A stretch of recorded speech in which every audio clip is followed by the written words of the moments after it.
thought it would be different. I thought this year would be full of energy. I thought success would feel better. These are things I've said that I hear others say, friends, clients, strangers on the internet. And I've been observing this destructive loop that comes with it, with leaning on our expectations and projections and desire to control.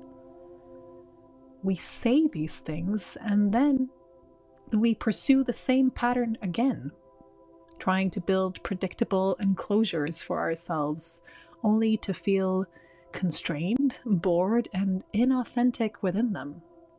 We continue to walk into rooms and situations and onto stages where we don't feel like we can be ourselves, where we feel like we have to leave ourselves behind in order to be seen or loved or appreciated.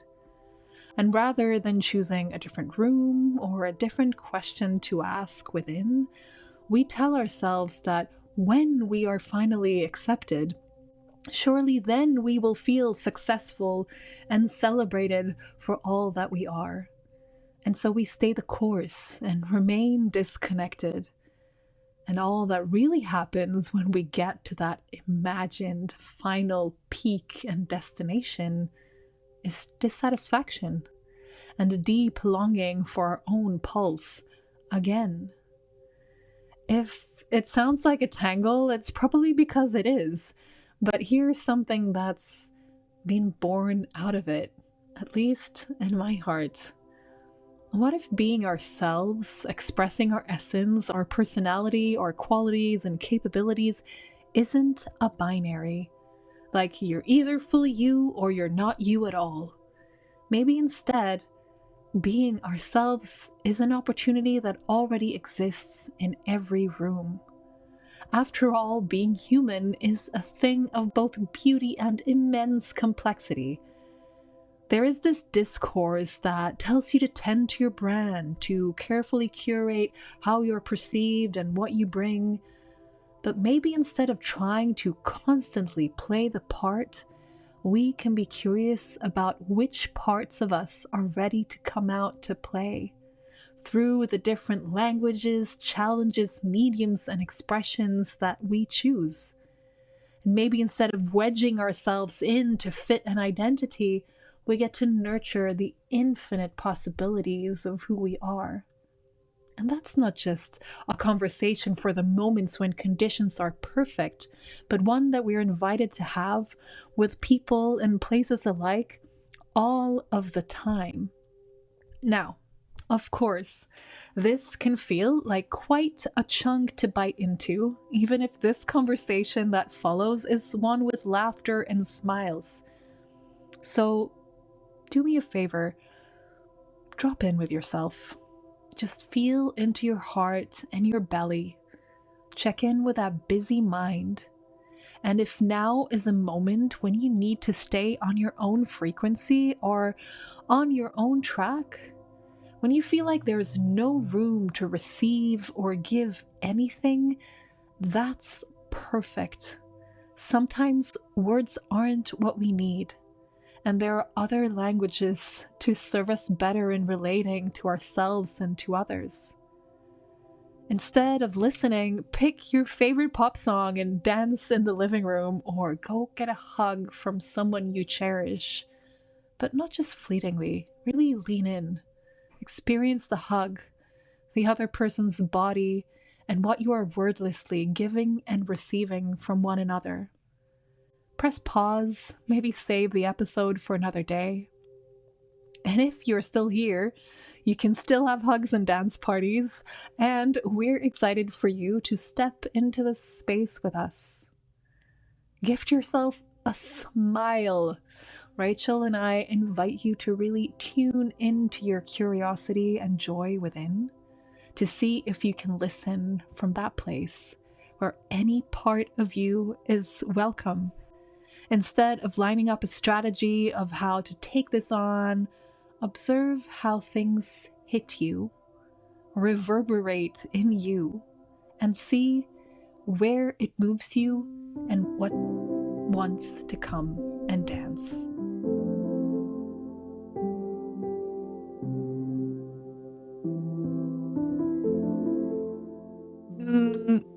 I'm so excited to be here with you, Rachel.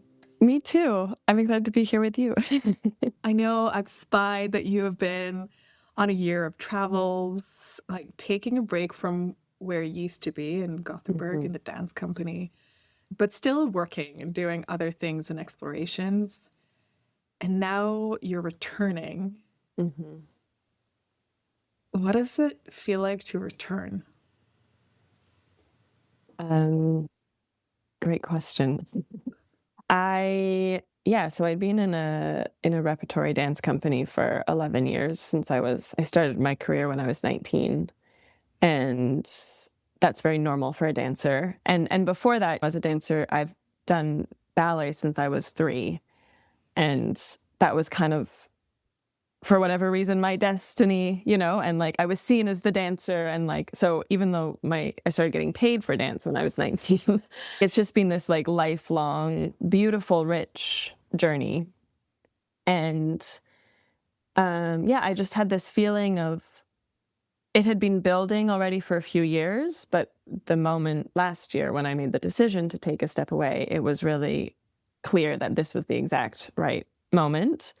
And I wasn't so much, I think when people take sabbaticals or they take leave, there's more of a clear, okay, I really want to do this thing, or I really want to go and try this thing. There's kind of a direction that they're going into.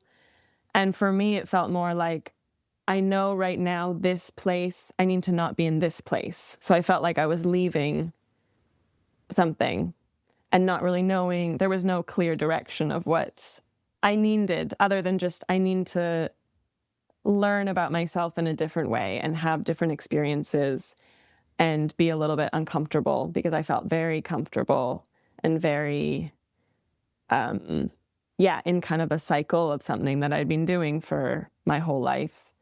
And I'd kind of lost like a hunger to be where I was, which didn't really feel fair to the place that I was in, the job that I had, and the people around me, because I think it's an amazing job. And if you're there, you should be there, and choosing to be there and like soaking it in, or I think, and also to myself, to not be in a place that is like full of ease and knowing and comfort, but not feeling myself so present in it, and without the wanting fully to be there and taking everything from it. So that's kind of why I took a step away. And it was like, I felt very open to what came. And of course, what came wasn't what I expected. Of course not.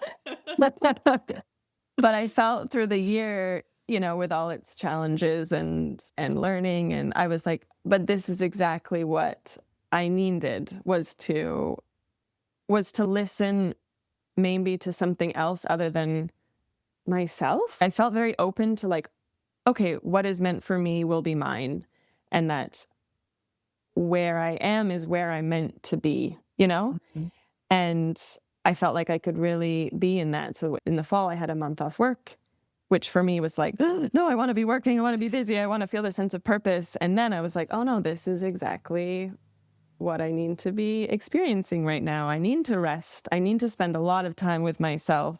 I need to cry a lot. And so I felt like I was able to kind of most of the time access that really, I am where I'm meant to be. And then when the call kind of came back and it made sense to return to the company,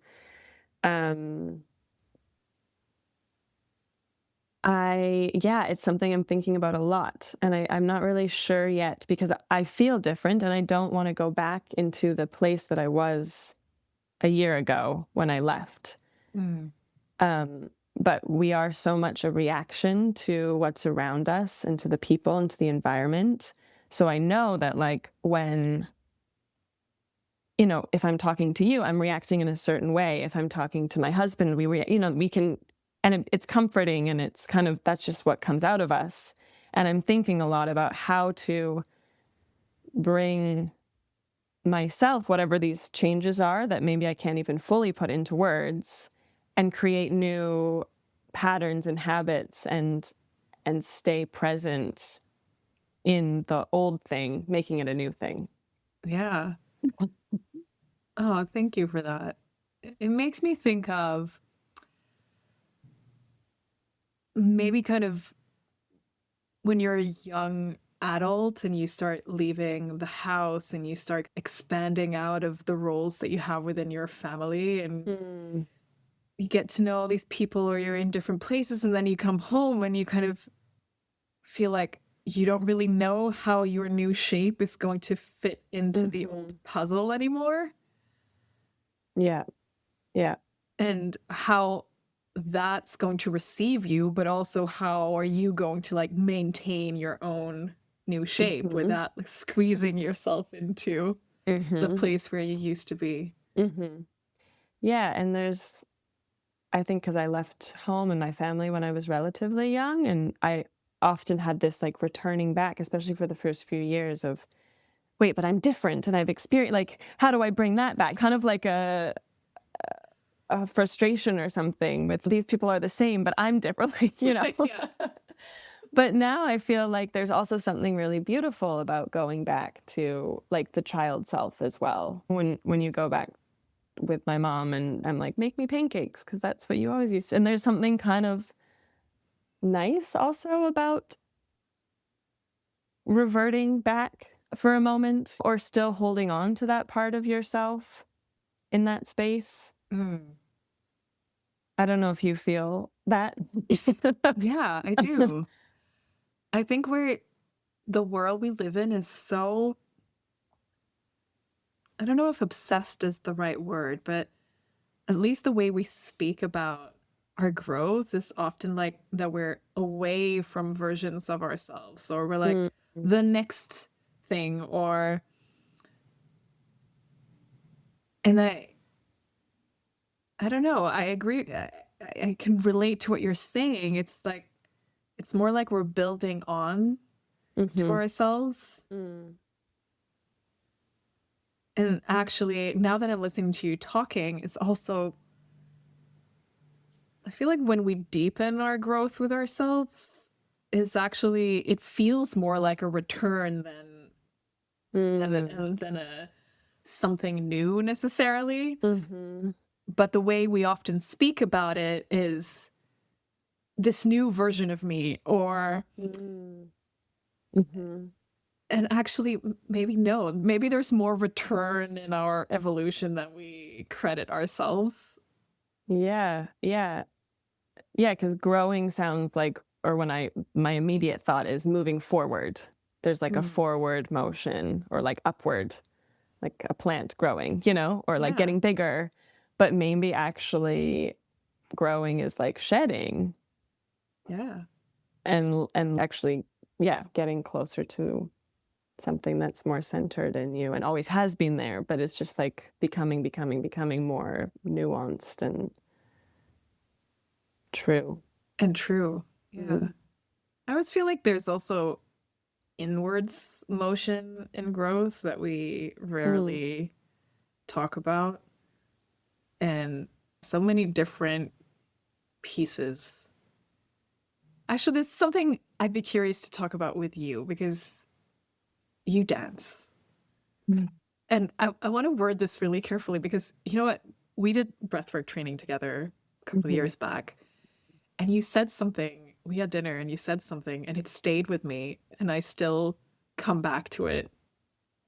And I don't know if this is still true for you, so you can. I'm like, what What did I is say? it? You said there was a point where you stopped saying you were a dancer and you started relating to yourself as a human who dances. Mhm. And it was one of the most liberating rewrites I've Mm, heard, I think, because we love to do that. I'm a this, I'm a that. mhm, I'm a mhm, human who, mm. whatever you want to put after that sentence. Um, yeah, so first of all, thank you for that. I do still agree with that. So that's still what I would say now. So it's good that I've See? changed that much. And I'm curious about something. We talked a little bit about motion here, like forward motion. And I'm not a human who dances. I mean, I like to dance, but you are one who does it as more of your expression. So, from your point of immersion in this expression, I'm still a human who uses my body. You are. You can even say a human who dances. I can. Yes. But I'm curious about this because I'd love to get into this also with you in terms of like movement. I was watching people dance on stage, and something that always strikes me when I watch it is that exactly like the variety of movement. If you watch a race or if you watch a sport, like it's usually towards a goal, and it has this linearity to it, whereas when you're watching dance, it's really different. Like, at least for me, like how I receive it, how I feel it is it explores more movement like in response to life or each other or and I feel like that's what I heard in your story too, like just responding. How do you feel like dance like supports you in that, in just moving with things?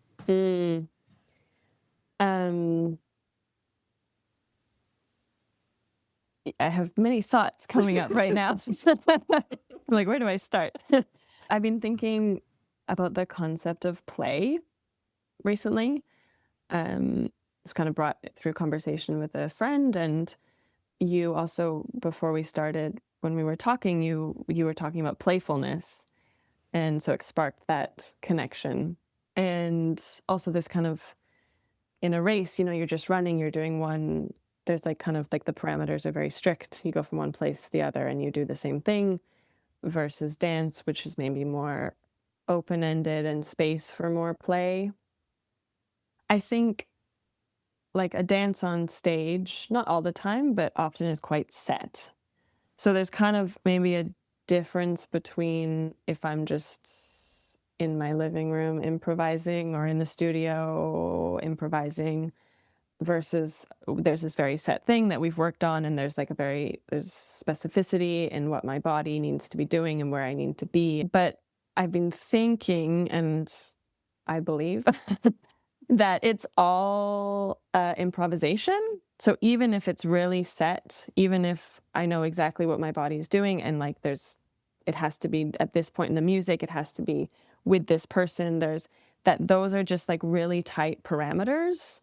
But inside of those really tight parameters, there's space to play versus improvising where maybe there's no parameters and you can do whatever you want, or you give yourself parameters, or even running, for example, there's still parameters, there's still, maybe they're much stricter.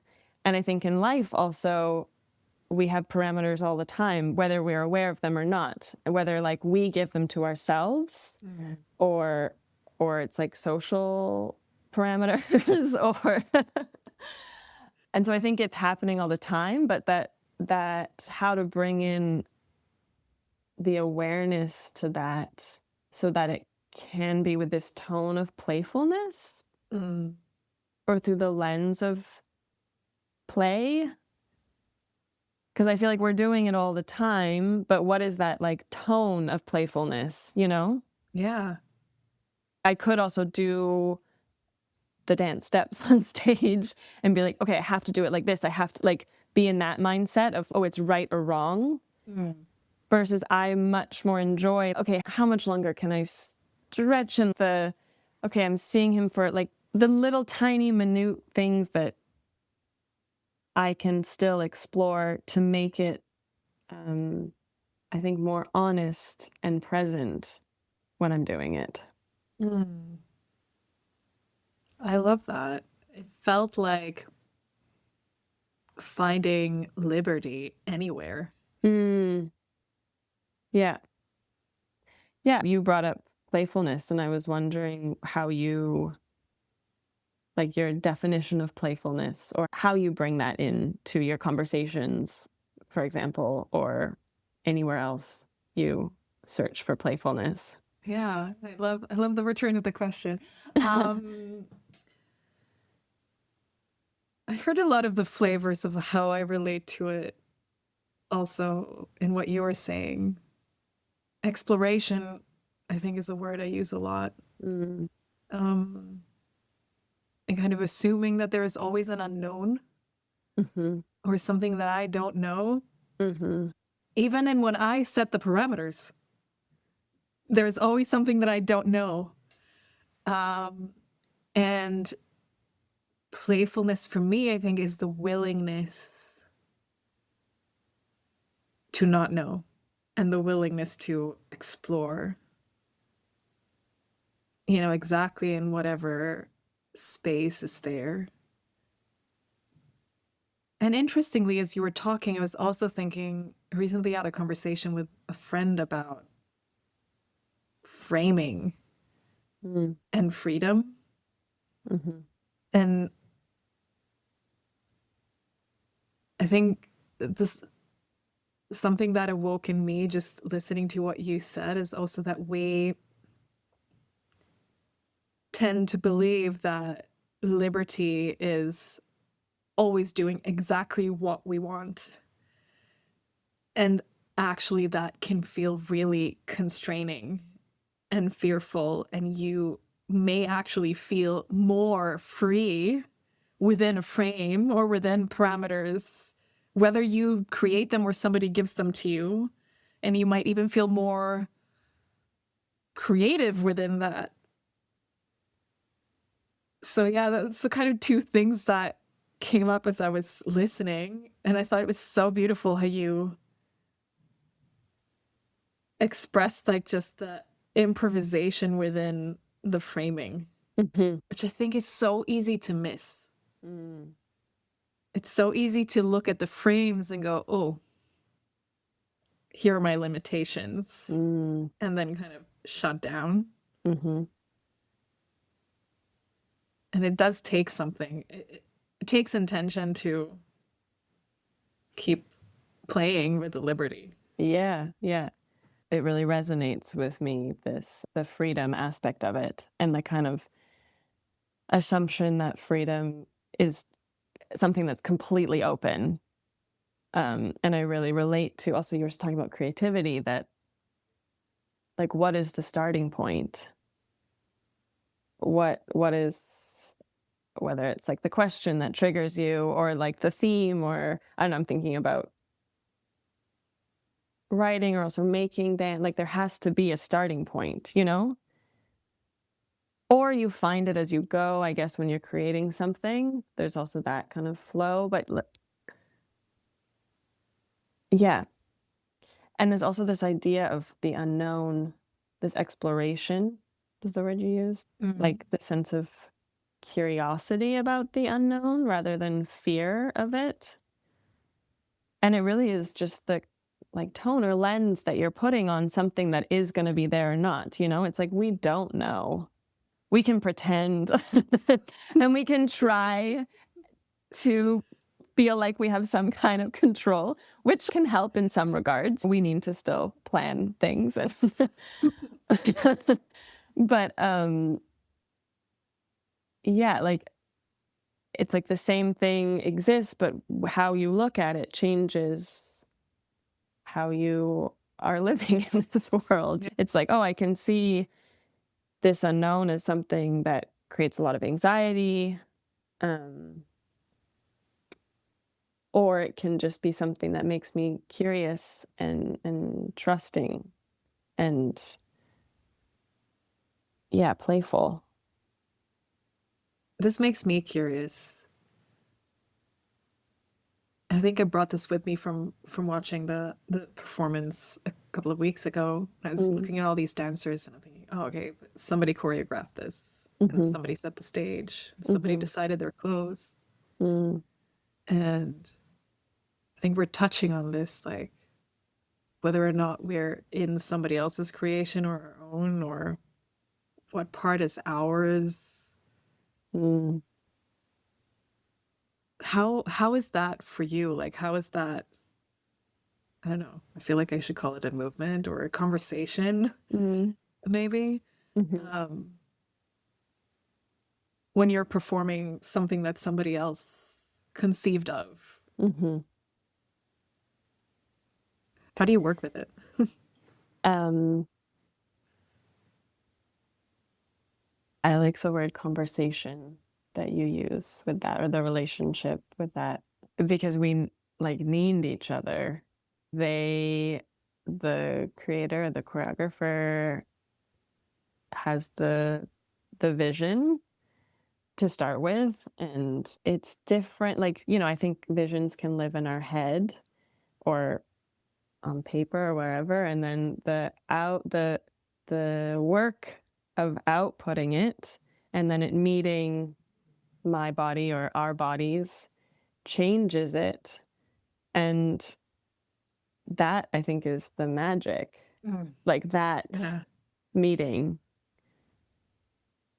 And I can see with different creators, there's like a different kind of, again, there's an unknown to it. And different people are vary in their degrees of openness to allowing the vision to transform through that meeting.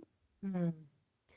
Like, not a neutral statement. People just have different ways of, they come in and they're like, no, I want it to be like this. And the person who does it the closest to that is the person who will do it. And like, there's this kind of, they come in with an idea and they want to just execute that idea as close to what it was in their head as possible, Yeah. which is, uh, yeah, that's a way to do it. But it can also be, there's also people who come in and kind of like offer the seed, and then it's the conversation between, okay, this is how my body or my brain relates to that thing. And then we keep talking. But then it's this back and forth. And like, then maybe it leads us somewhere, or you, the creator, somewhere that it couldn't have, they couldn't have imagined in their head.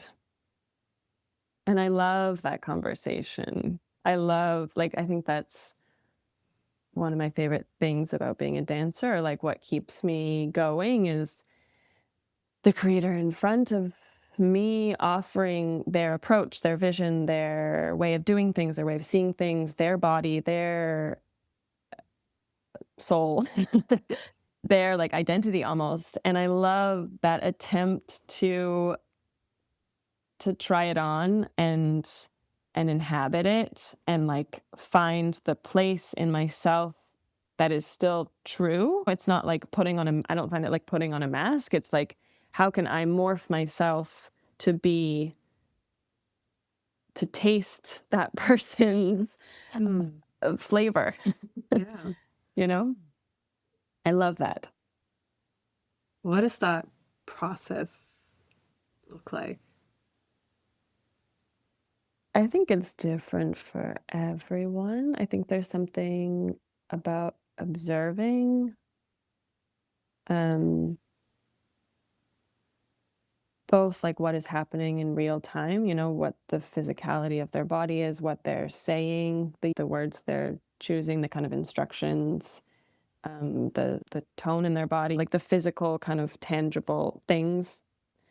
And also of course, the unspoken things. Okay, what are they really, what do they find important? What are they really looking for? What are they curious about? Like, where's their gaze in the room?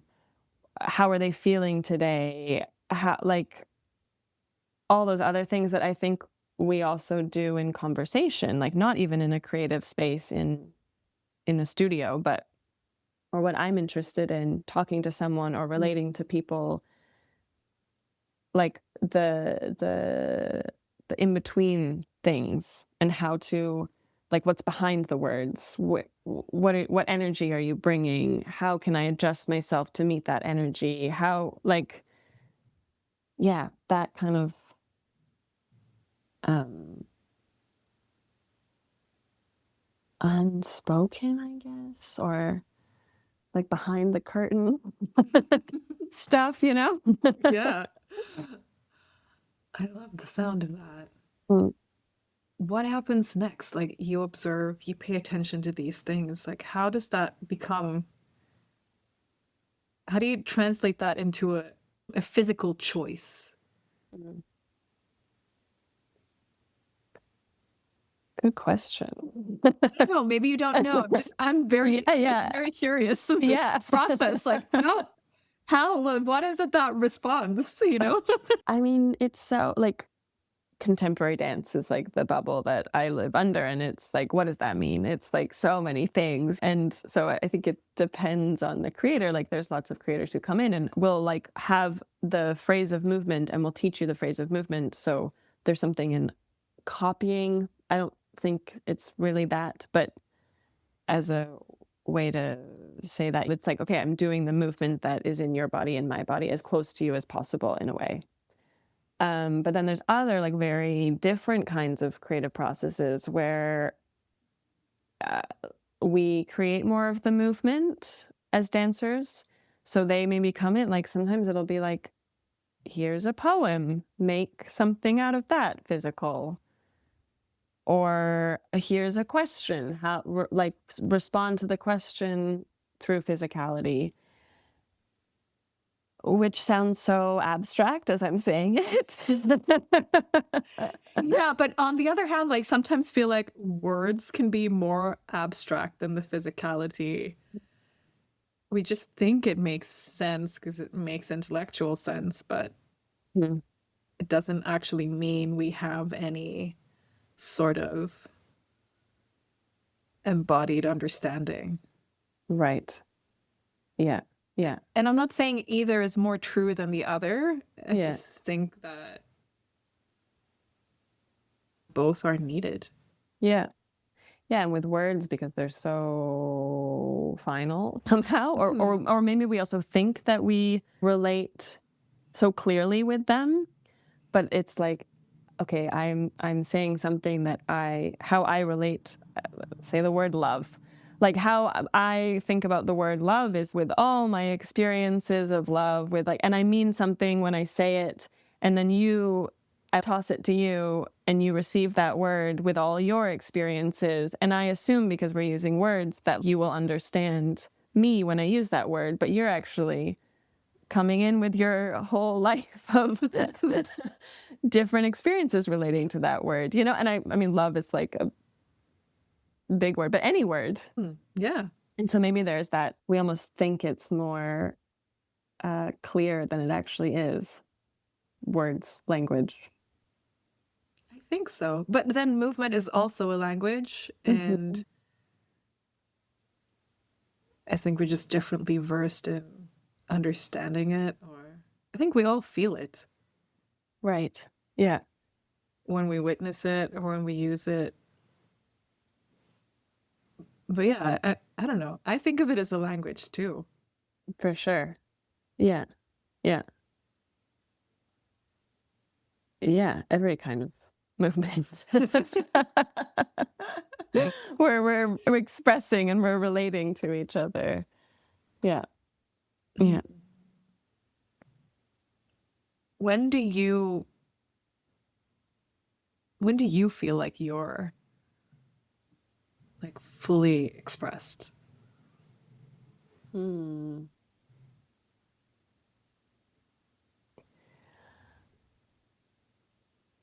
I don't know. I think there's lots of things popping up and I'm like, wait, is that true? Like checking in with yourself. Yeah, yeah. For sure, moments on stage. The first thing that came up was this thought of um, being fully expressed when I'm fully received.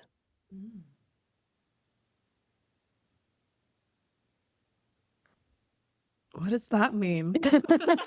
You're like, you said it, but you had like a look of, I wonder what I mean when I say this. I'm like, are you receiving this? Are you understanding what I'm feeling?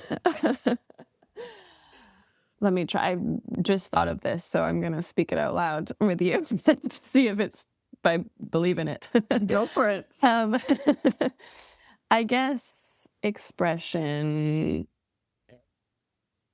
this is maybe the question, like expression is, but is some sort of output, or like it's a gift, you're giving something, you're expressing yourself, whether it's through a language or just being, or, and like where that giving is like an output, and like where does it reach, or where does it land, or how much of it lands. So fully expressed is like you give, and then there's a receiving of it. On the stage, it's the audience. That's like a clear thing. In conversation, it's the other person, where it's like, whoa, okay, we really resonate.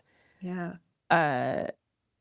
In intimacy, when you can be fully free and like giving yourself to someone, and they can be fully receiving that. I don't know, there's something about that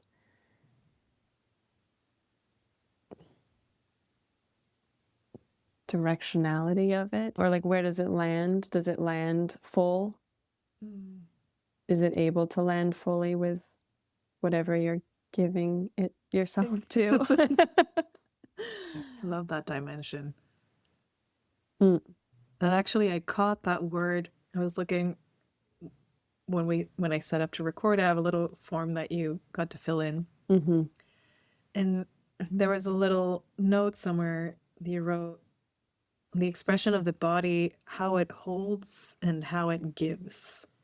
And I stayed with it, and I took a note of it, because I am in a world where there's a lot of talk about, mostly about what the body holds, and stress and the emotion and the trauma, whatever is alive that we kind of store in our body. And something happened to me when I read that word, and it just, I don't know, there was something that for me connected the dots when I was listening to you now about what the body gives, or what we give through our expression. That isn't just this kind of air that's like spinning around inside ourselves. Yeah, I think everything, I don't even know if holding and giving is necessarily complete opposites, but everything needs its counterpoint. We can't, I think I also wrote something about the seasons in my before, but just because that was in my head, I think we need the winter to feel the summer. We need and if we only focus maybe on like, okay, what's inside of me, or what am I holding, we can't even fully experience or know what that is without thinking about what is releasing, or what is expelling, or what are we giving. We learn about its opposite. We learn about the thing through its opposite, I think, or through its counterpoint. Yeah. Yeah. The contrast. Yeah. That's needed. Yeah. Yeah. Do you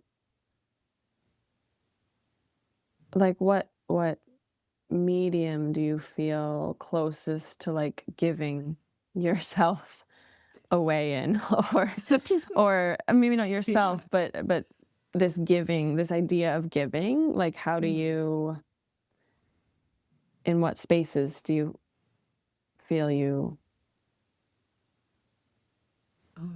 do That's that? such an interesting question.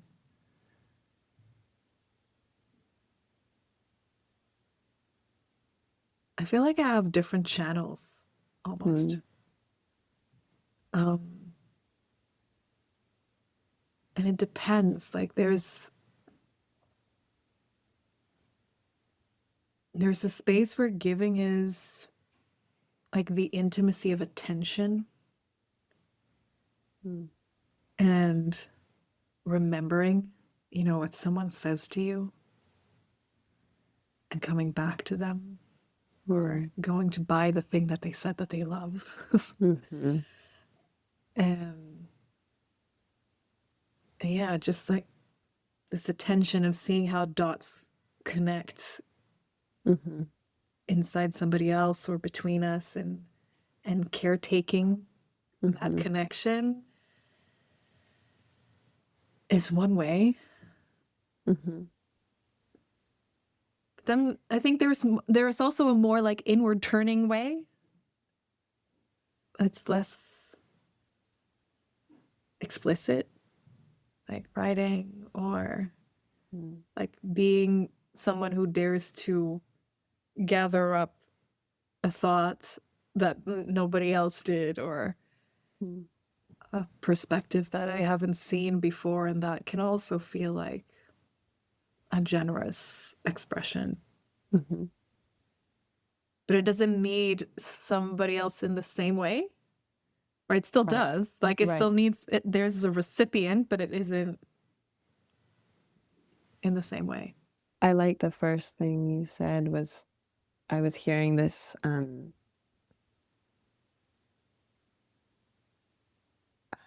there's a way of just giving yourself and like giving like, okay, maybe on stage, for example, you know, you're like, okay, this is the thing that we made to say and I'm giving it to you and it will resonate how it resonates with the viewer. But I love this that you look for what someone like you cater your giving to what the person needs or wants. It's like specific giving. It's not just, okay, I'm going to give and like whatever lands, lands. But that really beautiful thing of seeing someone and expressing that seeing through remembering what's important to them, remembering what, okay, I heard you and I'm telling you that I heard you. Or what you gave resonated with me and I'm giving it back to you. You know, that kind of specificity of speaking someone else's language almost, you know? And knowing that not just speaking your own language and hoping it lands how it lands, but how can I adjust my language to meet you? Yeah. Oh, It's I really love that. beautiful. I love how you gave that back to me. And I think that reminds me of I love to play on this continuum between what is expression in the sense, as you said, like this is how it is and nobody gets to touch it and I'm not going to change it for anyone. And then there's the expression or the communication that kind of is there to build a relationship, a connection, a continuation of something. Yeah. And then I get to have a conversation with myself about what I'm willing to adapt. Like, what am I willing to let go of? How am I willing to change my language, or try somebody else's on? And I often find myself in that space of in between. I was exploring this last year. I was writing about stories I've told about myself. And one consistent thought that I've had at least the past decade is if I ever were to draw a very abstract self-portrait, it would be a dot between two lines. That's like where I always find myself between frequencies. And the interesting thing is when I started to play with that story, it's like, oh, but actually maybe it's like the head of a thread or a needle and it's weaving things together. For a long time, I kind of felt really isolated with that imagery because I was in between. But I also started seeing the movement that existed with that, which had this kind of openness and willingness. And I see that a lot, like in myself and my relationships and my life, where I have a lot of integrity, but I don't like claim a huge stake with my interests or my ways, or I was okay. We can go here, like we can go there. I can find myself in this. And I do. Like I do for the most part. Yeah. And how do you feel about knowing that about yourself? Is it something you accept or celebrate, or is it something you still aren't sure if you want to be like that? It's, I mean, like anything we are, I think it has its beauties and its limitations. I think the part that I love about it is my willingness to be curious and to always lead with a desire to see somebody else. And I can see the potential, what's there in the humanity, and I can see past a lot of things and find something to connect with or to admire. Yeah. I think that's a great way to be and relate to people. I'm not saying everyone needs to be that way, but I like being that way. Yeah. And I think sometimes it makes it so that I don't know how to take up space with me. Like, here's my, and I do it through other mediums, through things that I create, or like these conversations. But yeah, the balancing act is then that sometimes I need to be very intentional about that movement of, no, actually, this is what I want, and this is my preference, and and I don't always feel that so strongly. So I get to check in with myself a lot around that. Yeah. Like, oh, actually, maybe I do know that I don't want this, but my first instinct is always to be like, yeah, okay, I'll go here. I'll try it on. I'll adapt. I'll find a way of communicating with this. So yeah, I mean, it's never just one thing. I wouldn't change it, obviously, Yeah. but Yeah. but Yeah. it has its qualities that I get to pay attention to. Mm-hmm. Yeah, I think there can be something, this idea of being maybe flexible or really open or adaptable or easy or like I feel like sometimes there can be this idea that that means you're not being yourself or you're not like that you weren't full enough or something, you're not strong enough but I mean, you're saying it also, like, I really disagree with that. I think that is part of who you are or who we all are in different degrees, but capable of, and it doesn't mean to lose yourself, to adjust yourself and be willing to adjust yourself to other people or other situations or like not at all. Yeah. No, it's interesting because I had two children, a boy and a girl, and my son is a lot like me, and my daughter she knows exactly what she wants at all times, and I find it fascinating and amazing. Right, and with him, I can see how he is, and I can also see sometimes when he doesn't express, and I kind of help him out, and pull out the desire underneath, which is healing for me because I then get to check in with it. But I also know this, and I've been met with exactly what you say. It's like, well, why don't you just tell me what you want? Well, it really doesn't matter to me. Yeah. But how can it not? But it doesn't. Like, it doesn't matter. I'll find the fun in this. Just, I don't have a specific opinion. Yeah.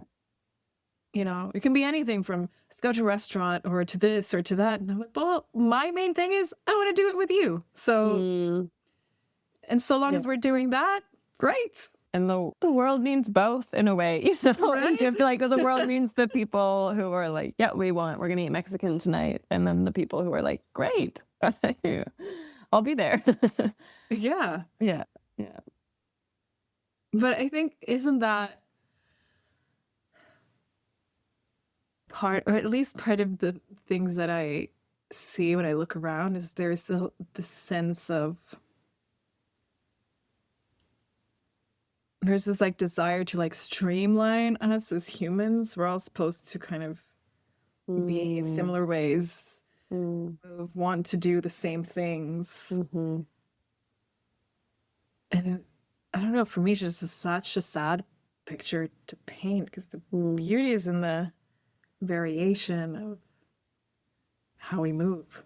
Absolutely. Even just like putting us back on a stage of dancers, I think I love to watch modern dance because of that, because it's less about how much synchronicity there is and more about I don't know, at least for me as somebody who watches it, the interaction and the personality that each body gets to bring. Yeah, I think the body also, there's no escaping like the individuality of it. You know, I think on stage, it's just like so inherent that even if you're all doing the same movement, like, and we are all very more alike maybe than different, but which is also beautiful. But yeah, it's just, it will, you will always be yourself when there's no way to hide from that, I think, when you're moving, you know? Yeah. Yeah, I like that. There's no way to hide from that when you're moving. Mhm. I think also, I was thinking about how this working with different creators and my job being to try on different people's visions or skin in a way, maybe is also, I'm just reflecting now, a practice or a constant reminder of the differences between everyone and kind of the like beauty of that and the celebration of that I get to practice. I've been practicing for years, that like someone comes in and this curiosity of, okay, like you could do anything right now and I'm along for the ride, you know? Maybe it's like, is it, I don't know, I'm just thinking maybe it's a good remind, like maybe it's something that has kept me also more open to people being different, like how you meet people, how in the real world. In the real world. Yeah. But it's interesting, I think. There's something about folding ourselves into somebody else's vision, which in a sense, I guess we all do when we go to work. Mm. I mean, whether we work in dance or anything else, usually there's some kind of vision or mission or expression or desire that's attached to it. Yeah. I've worked in different size organizations in my career, and it's quite easy to dismiss. Like, you can say that you love the vision and you relate to it and it kind of makes you motivated, but you can also choose to entirely remove yourself from that vision and just focus on your own way of doing it. Which, at least when I'm listening to you, it doesn't sound like you have, what's the word I'm looking for here? That's not something you can really do if you're translating somebody else's vision into movement. I was actually just thinking when you said this big picture and then kind of zooming into like, okay, how do I do it? Or like, what are my actual like daily tasks, or what is my role in that big picture? Yeah. And I think you need the balance of both. You need to connect in some way to understanding what you're moving towards or what, and then also, like, I think it's impossible to always stay connected to that. You're living, you're breathing, you're like spending hours. You have your job, you have to dive into the details. So I think also as a dancer, because of course the piece is my responsibility in terms of like I want to do it the best that I can, but there's also this like lack of ownership maybe where like I actually don't have responsibility over like how the piece is constructed or like what it means or like how it's received in a way. Mm. And of course, you want to do something that you're proud of and you believe in fully and you think can make a difference or can resonate with someone or you appreciate the craft of it but I don't really have control over that part of it. And I think there's pieces that I've performed where I'm like, I don't think this is a very good piece. Or it's not my taste, or it's not, I think it could have been better. Or I think also being in process, you see all the versions it could have been, and then it ends up as something. But you can't think about that on stage. Like you have to just give yourself fully to it anyways and find the thing inside of it that allows you to give yourself fully to it, whether that's like, oh, I'm dancing with this person that I love, or I'm wearing a gorgeous costume. Or I'm performing on stage, just that fact. Or, oh, I love this movement, makes me feel like that, or like it's a challenge, like whatever it is that I try and hold on to those details that allow me to be fully generous with the thing that I'm doing. Yeah. I think the nuance that I'm hearing is also that, I mean, whatever we do, right? Whatever vision we connect to outside of ourselves, that we more or less relate to or feel really connected to or not, there are like all these ways that we can still tap into our own source of energy in doing it. Yeah. Yeah. Interestingly, the word that comes up for me is performance. And I have a very mixed relationship with that word coming from a corporate world where performance means like how evenly you produce something to the benefit of the company, where all the responsibility is always on the employee, for example, or always on the person doing the job. And on the other side of it, I also then have felt that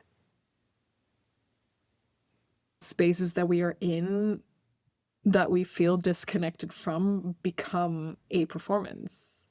Like we come in and we play a role that isn't ours. And I think the nuance that I heard from you talking, that you have a process wherein you at least find yourself within the performance. Where I've personally felt, and I've known a lot of people to feel like they're really just putting on the professional costume and there's nothing left of them in there. Yeah, I completely understand your mixed relationship with the word. And that resonates with me. I actually, a couple years ago, had the epiphany that I really love performing. This was really a couple of years ago. So I've been performing my whole life in a way. And I realized that, I mean, there's many reasons why I dance, but one of the really big reasons why I think I've devoted a lot of time to it and I pursue this thing and I'm interested in it is the performance aspect of it. And even now, I think there's still a little bit of feelings attached to that, but I think I felt like it took me a while to allow myself to acknowledge that because I think I felt some sort of shame, or that I think I had this idea that to perform is a negative thing, or to like performing is a negative thing. Or I shouldn't, it's egotistical, or there's just all these ideas of, or it's fake, or there's something not true about it. And I think it took me so long to realize it about myself because I was like, I'm not allowed to, or I shouldn't like performing. But now I'm really proud of it. I'm like, no, I do like performing. And it is something that I'm really interested in, and it feels like a purpose in my life. Um, and I think because there's this idea, as you said, of like masking or dishonesty or like uh, fakeness, that maybe we think of first or is part of our definition of it. And I've realized that for myself, like it's actually kind of the opposite. Yeah. And performing is actually finding the part of myself, like how to be as honest as possible in the performance, how to be as true as possible.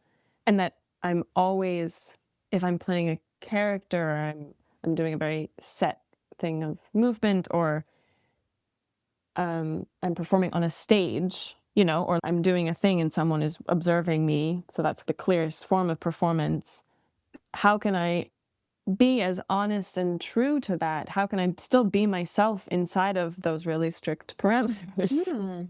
And actually that performance isn't just on a stage or when there's a viewer, but like even now, like this is a performance, or like having a conversation, walking down the street, like maybe everything is kind of a performance. And how can I like bring those two things closer together?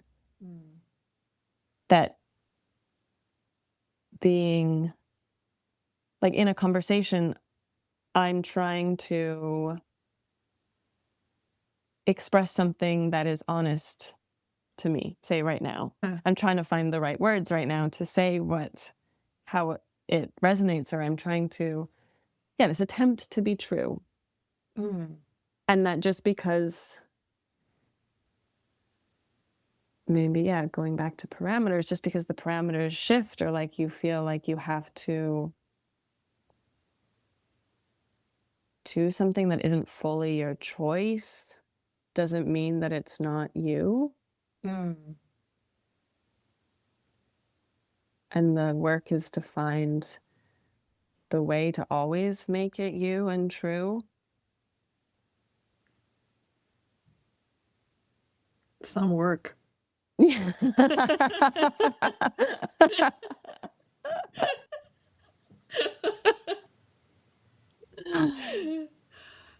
But really important. I need to dwell on this. I love what you said.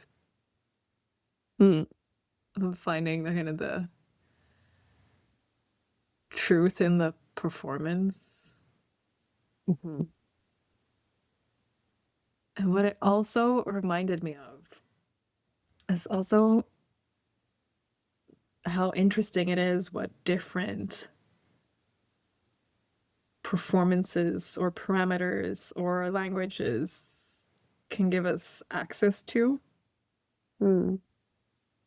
I speak 5 languages, and I always found it really interesting how different languages gave me access to different things. And some parts of me only managed to actually start coming out in a certain language. And it even took me a while to like translate those into like back into Swedish from another language. I jokingly say I was funny in English before I was funny in Swedish.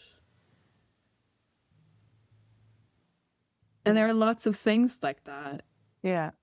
And it just for me, like, I guess that's the equivalent of performance for me is finding yourself in different means of expression.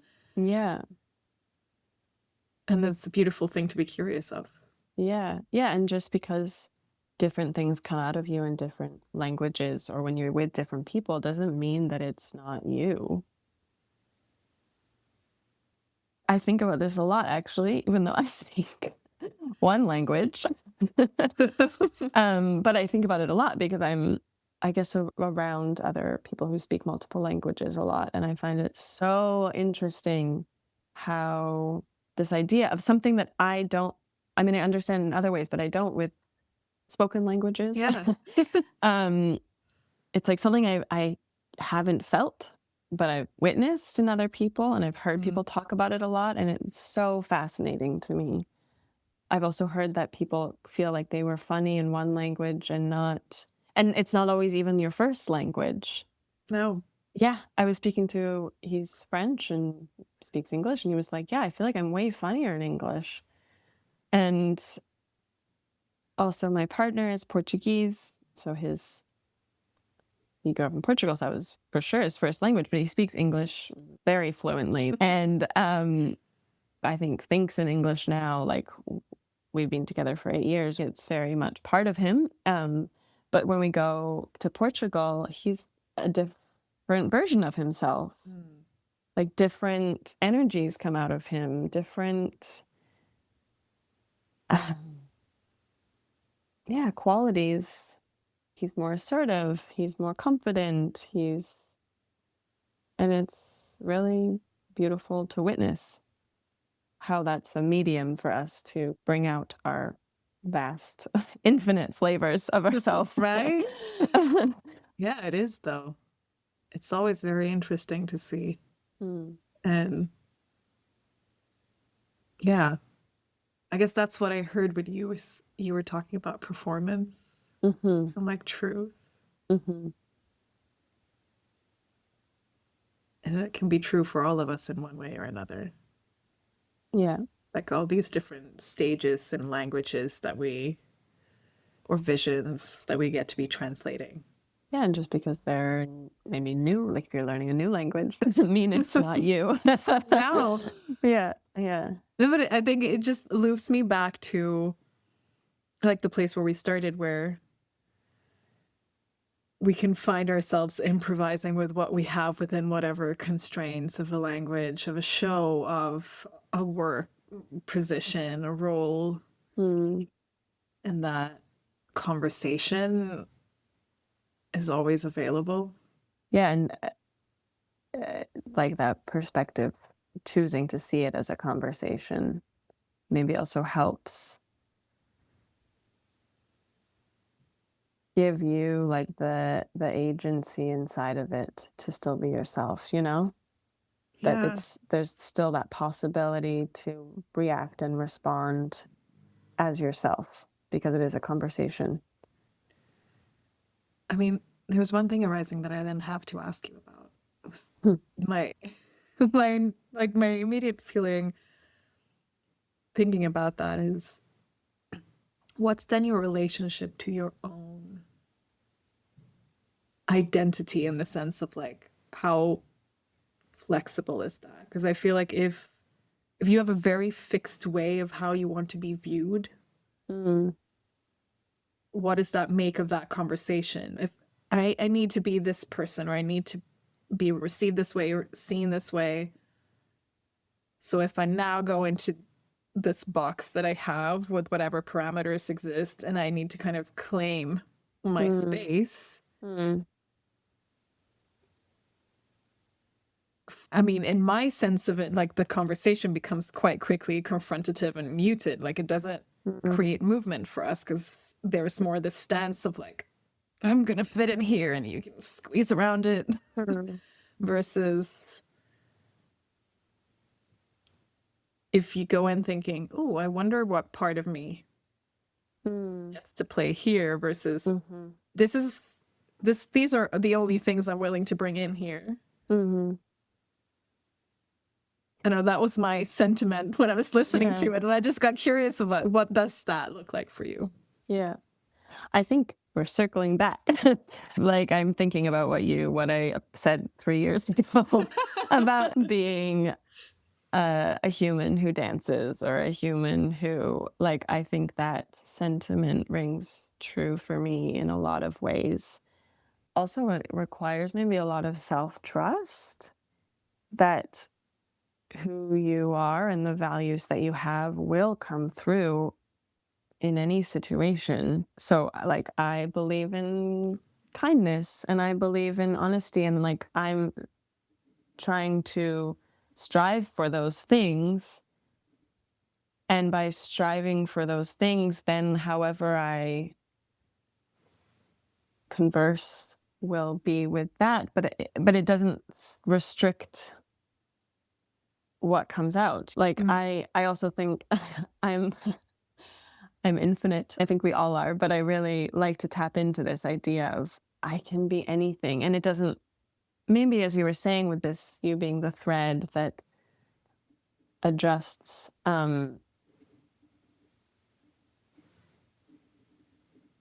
like this sense of possibility in me. And that's so exciting. And it's probably not true, but there's just this way of trying to feel like, yeah, I can do anything and I won't do everything. And a lot of most things won't do because it takes so much work and effort and resources and capacity that I don't have or whatever. I'm not saying would all be easy, but if I really, really wanted to. So yeah, I think also the going into these conversations again made me a sense of curiosity, not of like, oh, I need to be like this, but like trusting that how you will respond will be the way you need to respond in that moment. And if you respond in a way that doesn't feel true or isn't actually aligning with your values or it doesn't feel right, that you can also always amend or change, or you can't redo the conversation, but you can reconnect and acknowledge and I like that. It's one of the things I usually start out with in one-to-one sessions that I have. I tell people, your only job is to just say what feels true right now. Mm. And you can change your mind anytime. Mm. Mm-hmm. And usually I kind of see this whole weight come off. They don't need to maintain a brand anymore. Mm. Just whatever is true. Yeah. Just such that. Such a good reminder. I know we've kind of come. I feel like we had a full circle. We really have in lots of ways. Yeah, lots of ways. We came like overlapping circles. The circles kind of closed in on themselves, and I think that's a beautiful thing and something to honor. So I want to close by just inquiring with you if there's a little thread we really want to pull out and put emphasis on for anyone who's listening, who felt something listening to our exploration. Is there any invitation that is standing out that we could extend to somebody else? Feels like could be so many. I think sometimes I struggle with summing things up. I noticed that in myself. Maybe that's also to do with this infinite thing that I are like putting myself in a box or not, like not wanting to. I suffer with the same saying, don't put any labels. Yeah. So let's rephrase it to what's something that is reverberating in you right now? I was thinking about, I was observing you in this conversation and the space you gave yourself and the time you gave yourself to choose the words that you really wanted to say, and how observing that in you also made me slow down in myself or want to give that space both to you and then myself as well. So I think there's something in that. We're talking about conversation and how to call presence, to be honest in the conversation. I guess just this, like, what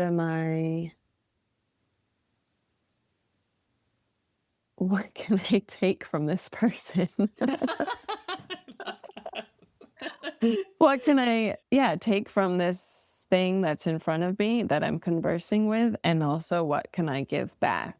and how maybe that's also the same thing. You were giving this, or how I perceived it, you were giving that to me, and then I was taking it and giving it back to you. You know, that it's like taking is also Giving. Yeah. It's the strangest thing. Yeah. Receiving is giving. Giving is Yeah. receiving. Yeah. Yeah. And how can we receive each other as well? Not just give to each other, but how can we receive each other? Because so often you want to give, and you, like you were saying, you want to give in the way that resonate. You want to try and speak that person's language, or like how it resonates. You want to be as clear in your giving as possible. But there is also still a lack of control. Like you can't control how it's received still. All you can do is give, which is the beautiful thing about giving as well. But how can we also like receive each other, or receive what someone is giving to us fully, so that they can fully express themselves? This makes me laugh because my husband will know this. I have this expression where sometimes I will come out of a conversation and I will say, I feel like this person was monolingual. And it doesn't have to be a person who doesn't speak more than one language. It's just where I feel there is no flexibility, and like, I'm going to tune into your frequency for a moment. I'll make an effort to understand you where you are. And I'll do, like, we'll both do the same. Like this, as you're saying, there's mutual movement. But I usually call this being monolingual when I really clearly feel like there's no desire of movement from whoever I'm being met by. And the whole expectation is I come to meet them or somebody else does. And in a way, I feel like that also sums up what we're talking about, how we find ourselves in different expressions and meeting ourselves and the other person too. That's like, that is the conversation. We summed it up. Yes, we found it.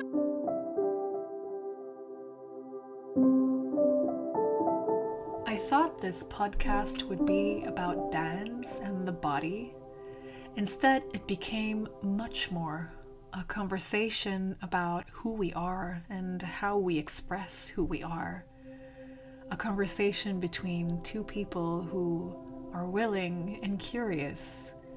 Not because it's easy, but because we get to own that opportunity to explore what is there and find what is true and authentic for each of us.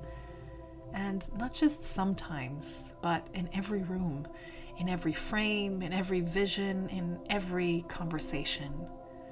So, as you decide how you are going to move with what landed in you, how you are going to observe what is emerging, maybe I can ask just a small thing. Send this episode on to somebody else who needs it. And if you want to support more conversations about learning from trees, being creative, and expanding our interactions with life, don't forget to follow on your favorite podcast platform and give us a rating. Thank you so much for listening.